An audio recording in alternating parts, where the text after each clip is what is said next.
This is a moose hide pin, and it's part of the moose hide campaign to end violence against women and children, and for men and boys to take a stand. The pin creates dialogue. Dialogue is essential. Once I learned more about it, I've never taken it off. That's where we start. It's that simple.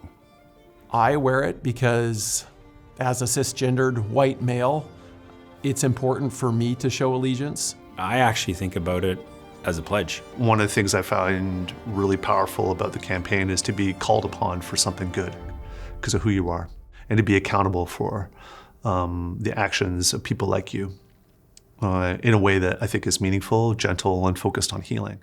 It might make you uncomfortable, but it's nothing to be scared of, you know? We, as men and other male-identifying people, have a privilege that we don't always think about or even are conscious of.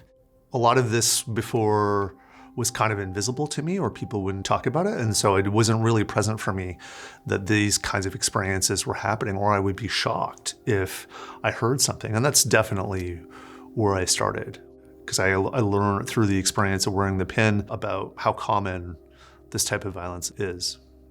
I think it begins with listening, and listening with an open heart, to be willing to be changed by what we hear and others' experiences.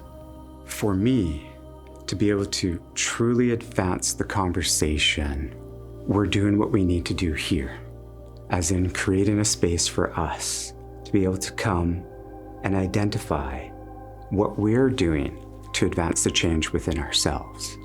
It's important for men to talk about their emotions because whether we like it or not, they are a part of who we are. They're a part of how we show up in the world.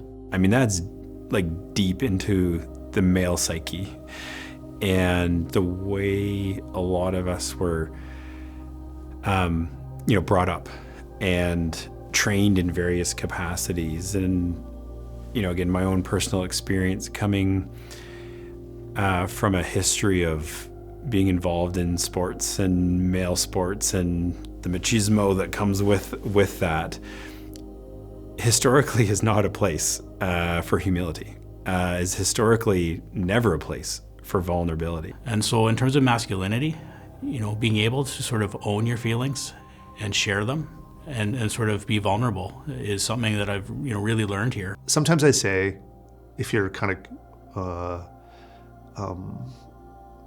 if you're maybe resistant on the idea around what truth and reconciliation means, like a really fast path to like turning around on that is to fall in love with somebody who's Indigenous.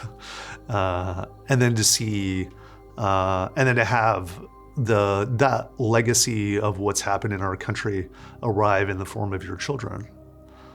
And then ask yourself what the future is there in a very weird way.